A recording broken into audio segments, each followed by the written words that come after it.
Programang ito ay rated SPG, striktong patnubay at gabay ng magulang ang kailangan.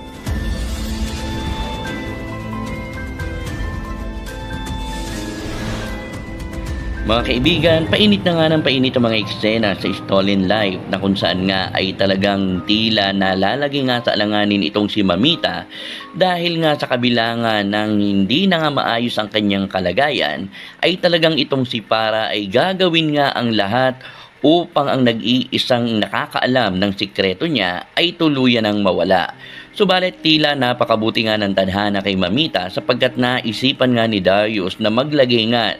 ng bell doon mismo sa wheelchair ni Mamita na kung saan nga kung sakaling mga ilangan nga ito ng tulong ay agad nga itong makatawag ng pansin. Kaya naman mga kaibigan, nang pinapakain na nga ni Para itong si Mamita ay tila nagagalit na nga ito ng gusto at sinabi pa nga nito na nauubos na di umano ang kanyang pasensya dahil nga sa ayaw ngang kainin ni Mamita ang pagkain na isinusubo nito. Subalit dahil nga sa nagagalit na nga itong si Para ay hindi siya makapaniwala nang minsan nang sasaktan niya na nga ang matanda ay bigla na lamang may tumunog na at hinahanap nga ni Para kung saan nga nanggagaling ang ingay na yon, subalit hindi siya makapaniwala na mayroon ngang isang bagay doon sa inuupuan nga ng matanda. At nang pinatunog niya nga ito ay talaga naman pumunta kaagad itong si Manang na siya naman pinagtatakhan nga ni Para. At gayon pa man ay nalaman nga ni Para na si Darius mismo ang nagkabit ng bagay na iyon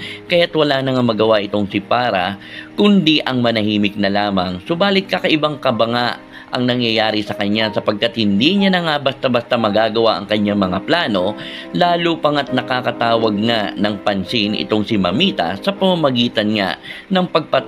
pagpapatunog nga ng bell na yon. Kaya naman mga kaibigan, ang eksena na ating aabangan ay tila maniningil na nga itong si Lucy sa kanyang paglabas, bagamat hindi nga sanay itong si Joyce na ang kanyang nakikita ay ang anyo nga ni Para, subalit wala siyang magawa sapagkat nararamdaman at napapansin ito at ang kanyang nakikita ay walang iba kundi ang kabutihang loob nga ni Lucy. Kaya naman mga kaibigan, sa pagkakataong ito ay talagang hindi na magpapatumpik-tumpik pa itong si Lucy na babawiin niya na nga ang kanyang pamilya mula nga sa kamay nga ni Para. Kaya naman mga kaibigan, sa pagkakataong ito ay tila sinabi nga ni Lucy na oras na upang singilin niya nga itong si Para at sa oras na makapasok na nga ito sa kanyang pamilya o sa tahanan nga ni Darius ay gagawin niya na nga ang lahat upang patalsikin niya nga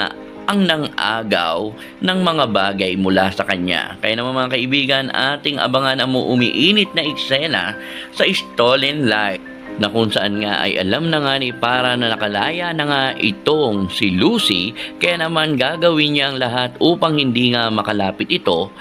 kay Darius at kay Sheska. Subalit mga kaibigan, talagang desidido nga itong si Lucy na bawiin nga ang lahat ng sa kanya. At sa kanyang pagbabalik ay talagang ating aabangan kung anong mga hakbang nga ang gagawin nga ni Lucy upang nang sa ganon ay magawa nga nitong makipagsabayan kay Para. Comment na po at huwag kalimutang mag-subscribe, i-click ang notification bell upang lagi kayo ma-update sa mga susunod pang videos dito lamang sa Telerich TV.